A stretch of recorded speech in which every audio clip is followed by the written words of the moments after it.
Adunata triveneta diretta di Rete Veneta, stasera i cori in piazza a Belluno, domani dalle 7:30 tutta la sfilata.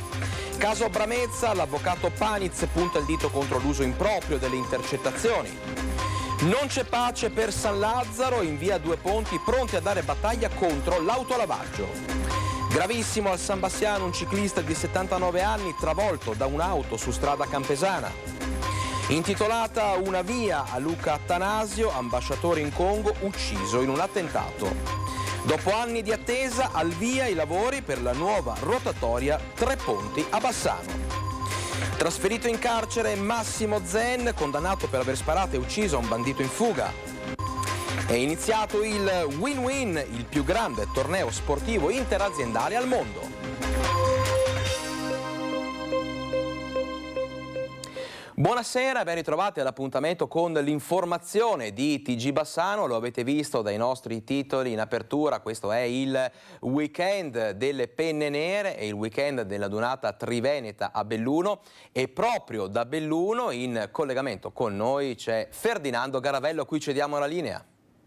Buonasera, buonasera anche ai nostri telespettatori. Siamo a Belluno, siamo nel bel mezzo dei festeggiamenti per questa adunata triveneta con le immagini di Renzo Rigon. Vi facciamo vedere, c'è già un gran bel movimento, ci sono tantissimi alpini, tante penne nere che sono arrivati oggi per incontrarsi con i loro commilitoni, con le persone con cui hanno vissuto momenti importanti di vita. Vedete che ci salutano. Vedete.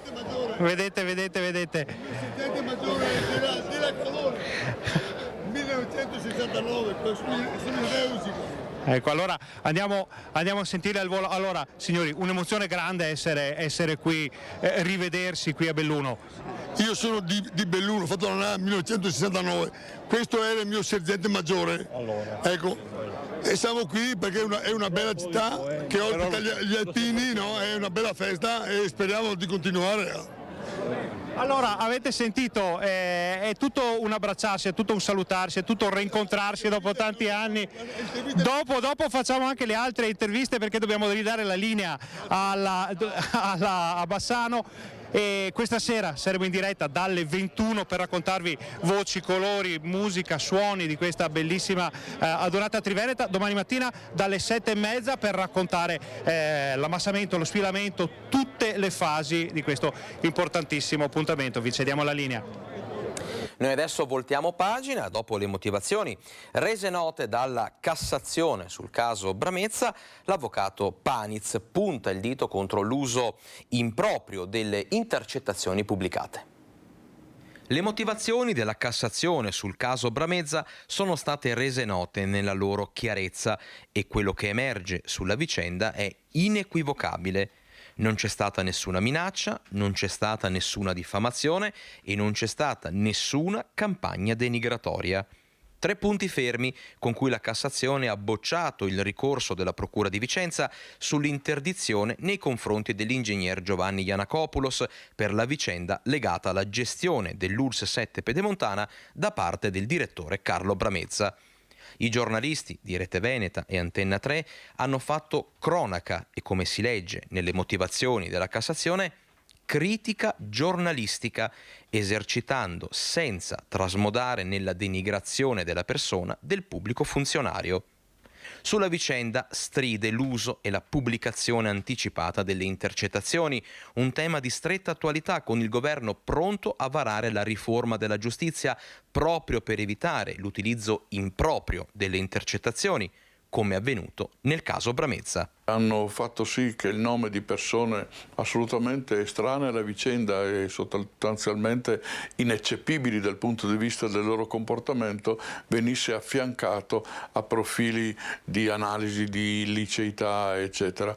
Probabilmente non sarebbero neanche mai state utilizzate, o forse utilizzate in sede processuale, quelle poche che potevano avere una rilevanza, e molte persone avrebbero evitato di vedere il proprio nome affiancato a questo percorso istruttorio che doverosamente avrà il suo iter, ma che l'avrebbe avuto senza l'anticipata valutazione di intercettazioni che finiscono per essere foriere di sospetti, di analisi molto pressapochiste, di vicende verificate senza che ci sia un vaglio concreto sul loro essersi svolte in un certo modo, in un altro modo, oppure valutazioni di tipo squisitamente personale, perché quando si intercetta una persona non si riesce a cogliere il tono dell'intercettazione, le parole possono essere dette in maniera scherzosa o in maniera seria. Tutto questo la storia ha insegnato che viene molto spesso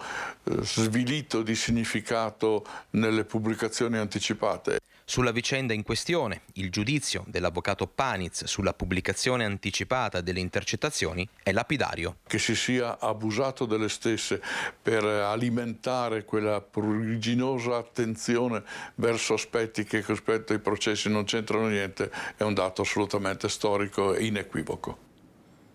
E noi restiamo a Bassano perché non c'è pace per San Lazzaro. I residenti di via Due Ponti sono pronti a dare battaglia contro il progetto di un autolavaggio. Anche Bassano ha la sua terra dei fuochi. Nulla a che vedere con i rifiuti e i roghi, ma l'area di Due Ponti e San Lazzaro è e continua a essere una terra tra due fuochi. Da una parte il cemento, i capannoni, le aziende che vogliono costruire nel verde di via Rivabianca e Rambolina, dall'altra il progetto di un autolavaggio che rischia di mettere in grande difficoltà il traffico di via Cartigliana e la sicurezza di una strada già di per sé problematica. Il primo progetto di questo nuovo autolavaggio, che vorrebbero costruire su un'area per giunta residenziale, è stato bocciato, ma immediatamente ne è stato presentato un altro e i residenti di via Due Ponti non ci stanno.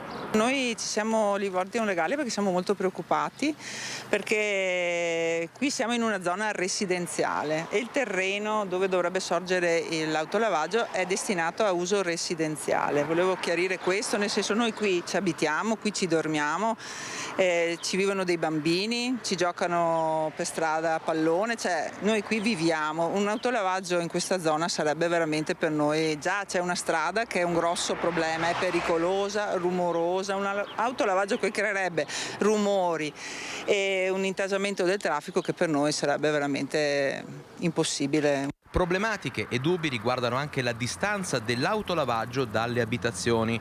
A Padova c'è un regolamento che vieta di costruire a meno di 100 metri dalle case. A Bassano finora il comune non ha dato risposte in merito ai cittadini che continuano a chiederle. La cittadina di Bassano, la città di Bassano del Grappa, che se vuole essere grande bisogna essere grandi anche nei contesti specifici e quindi anche quelli più piccoli, città dello sport, città degli alpini, città del turismo, il verde, come vediamo anche le città europee non solo, diventa un aspetto importante in come ci si presenta e anche un aspetto di coerenza. Qui tutti noi questa mattina avevamo voluto andare a fare un giro in bici, andare a camminare, poter passeggiare anche nella tranquillità. Ci stiamo facendo rappresentanti anche di un'importanza e di valori che ad oggi sono fondamentali. E intanto sono pronti a partire i lavori per la rotatoria Tre Ponti. Una nuova rotatoria in uno dei punti più critici della viabilità cittadina. Al via nei prossimi giorni i lavori per la realizzazione della rotatoria Tre Ponti, con l'obiettivo di rendere più sicuro e scorrevole il traffico all'incrocio tra Viale Vicenza e Strada Marchesane. Questa rotatoria è attesa da tantissimi anni, il Comitato di Quartiere Marchesano lo sta chiedendo da più di un decennio, perché è un incrocio effettivamente molto delicato, difficile da affrontare soprattutto per chi da Marchesane poi deve andare verso Marostica. È stato anche sede di qualche importante incidente per cui è giusto intervenire. 600.000 euro, questo è l'investimento dell'amministrazione comunale, un progetto che sarà concluso entro dicembre e che porterà in questi mesi variazioni al traffico. In questo caso noi abbiamo che il tratto di via Marchesane dall'esecuzione della rotatoria all'incrocio con via della Ceramica, incrocio semaforico, verrà completamente chiuso al traffico e sarà accessibile solo a residenti e frontisti. Pertanto non cambia la vita sociale ed economica di quel tratto di strada, ma ci si dovrà accedere da via della Ceramica anziché da viale Vicenza. Una nuova geografia del tessuto viario che porterà anche qualche deviazione. Per chi viene da Nove Marchesane e va verso Bassano o viceversa, all'incrocio semaforico si gira per via della Ceramica, poi o tramite via Tre Ponti o via Aldo Moro si accede alla viabilità principale, che è quella di viale Vicenza, e si va verso Bassano o verso Marostica. Ennesimo incidente stradale sulla strada campesana, grave un ciclista di 79 anni. Si trova ricoverato in condizioni molto gravi al San Bassiano un ciclista di 79 anni, residente a Bassano, investito nel primo pomeriggio di oggi mentre percorreva la strada campesana, appena superato il centro di Campese. L'uomo, per causa al vaglio dei carabinieri intervenuti per i rilievi, si è scontrato con un'automobile, volando sul cofano della macchina e quindi carambolando sull'asfalto. Immediato l'allarme al 118, l'ambulanza ha condotto l'anziano all'ospedale in codice rosso con traumi e contusioni in tutto il corpo. Traffico rallentato sino a quando i mezzi non sono stati spostati e la strada messa in sicurezza. Violenta una donna di 89 anni e scappa, è partita una caccia all'uomo. Minacciata con un coltello, immobilizzata e poi violentata. Un incubo senza fine, quello di un 89enne di Bassano del Grappa, costretta persino al ricovero in ospedale per le conseguenze dell'aggressione. Era mercoledì scorso quando la donna, scesa nel garage di casa sua, ha visto un uomo volto coperto avvicinarsi ed estrarre un coltello. L'anziana, immobilizzata dallo shock, non è riuscita a reagire e da qui l'atroce epilogo. L'uomo è poi fuggito, facendo perdere ogni sua traccia, lasciando la donna sconvolta sul pavimento. Raccolte le ultime forze, l'anziana sotto shock è tornata nella sua abitazione, decisa a tenere nascosto l'accaduto, ma a causa delle profonde lacerazioni provocate dall'aggressione ha chiamato il 118. Ricoverata, nella notte è stata sottoposta a un intervento chirurgico e poi la denuncia. Ora è caccia all'uomo. E dal massiccio del Grappa ci arriva una segnalazione di incuria e degrado. Pezzi di legno di una vecchia staccionata buttati per terra, un cumulo di foglie dall'oro ormai secche, memoria di antiche corone deposte per commemorare i caduti civili sul Monte Grappa e mai smaltite a dovere. A segnalare questa situazione Domenico Chemello, un anziano volontario che si prende cura del monumento di Costa Lunga e che in passato si è già rivolto a Rete Veneta per segnalare incuria e degrado. C'è tavole di una terrazza, di un pergolo, ci sono le rame dell'auro e tutto altro sul piazzale davanti al monumento. È molto dispiaciuto il signor Domenico per lo stato in cui versa tutta l'area. Il degrado è veramente, perché questo monumento è stato fatto da Andrea Campagnolo e purtroppo lui è andato avanti. Quel monumento era abbandonato e non era giusto che un monumento sulla statale del Grappa ci sia lungo la strada un monumento così trascurato. Me lo sono preso in consegna io, me lo sono preso. Nonostante i miei problemi, sono sempre riuscito 3 volte alla settimana a portare sull'acqua e tenerlo in ordine per ricordare quelli che hanno perso la vita.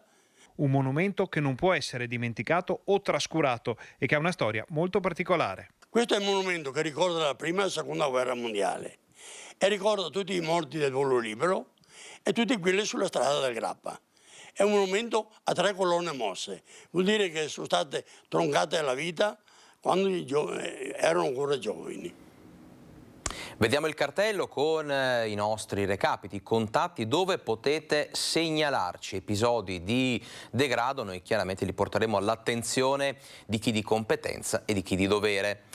Adesso voltiamo pagina, ci spostiamo a Mussolente dove è stata inaugurata una via per lanciare un importante messaggio di pace.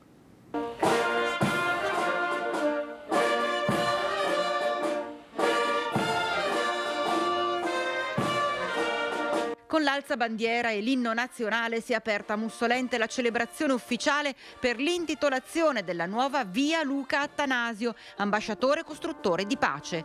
Si tratta della prima via in Italia dedicata al diplomatico morto nel 2021 a 44 anni in un attentato in Congo dove lavorava, in cui hanno perso la vita anche il carabiniere della scorta Vittorio Iacovacci e l'autista Mustafa Milambo. Un'intera comunità, autorità militari, civili, religiose hanno voluto rendere omaggio a un uomo che dedicò il suo operato al rispetto per il prossimo e alla pace. Ai giovani dico: sognate grande, credete nei vostri sogni e portateli avanti. Luca è partito dalla periferia dell'Italia verso le periferie del mondo. Non perdete tempo a giudicare e odiare.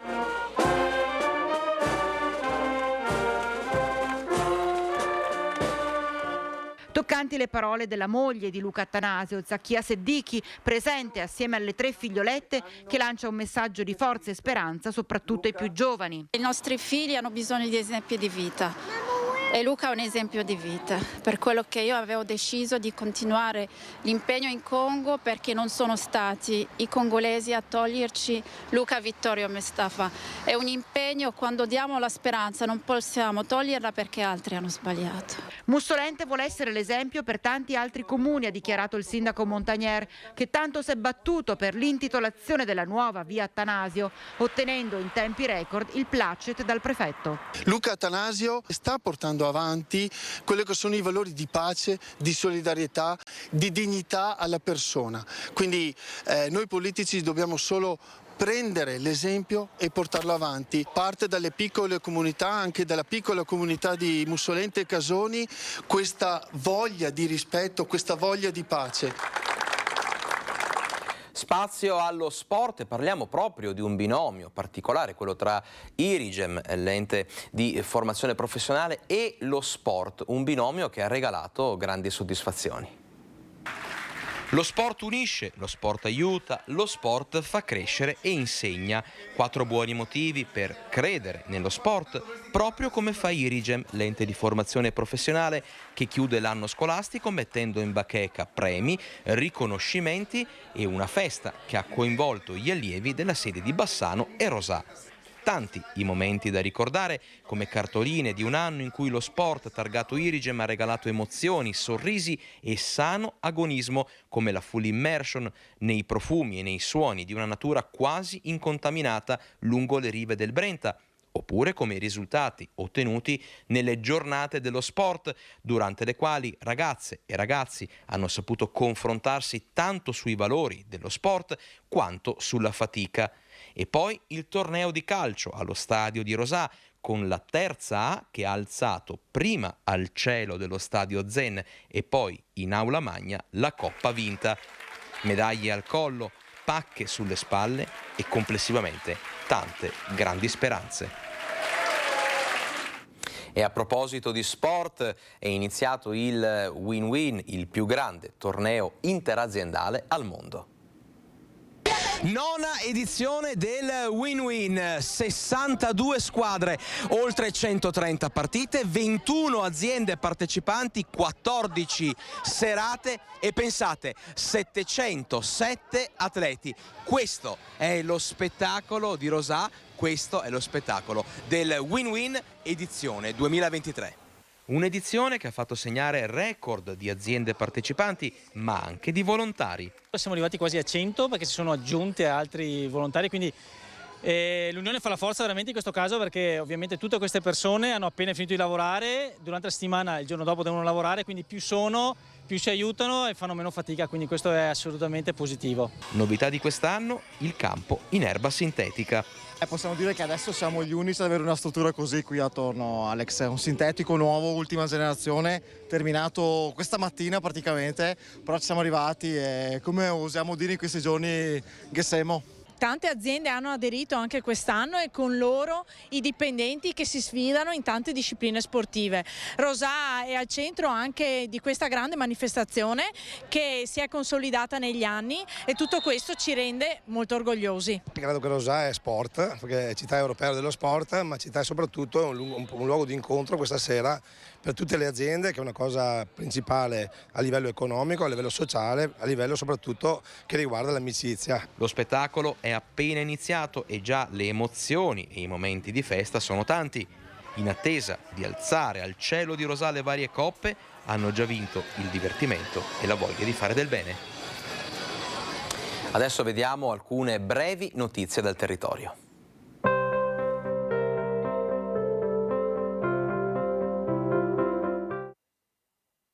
Il Comune e le categorie economiche di Lusiana Conco propongono 2 serate per presentare le opportunità derivanti dal bando Borghi Imprese. Gli incontri si terranno alle 20:30 giovedì 22 nella Sala Palazzona Lusiana, lunedì 26 giugno alla Media di Conco. È convocato per martedì prossimo alle 19 il Consiglio Comunale di Colceresa nella sala consigliare di Palazzo Scaroni. Tra gli argomenti discussi la variazione al bilancio di previsione e il programma triennale delle opere pubbliche. Cittadella si è aggiudicata il trofeo di miglior destinazione turistica, battuto il record per il maggior numero di voti ricevuti in proporzione alla sua popolazione dalla creazione del concorso nel 2009. Il trofeo sarà esposto in una teca in Torre di Malta.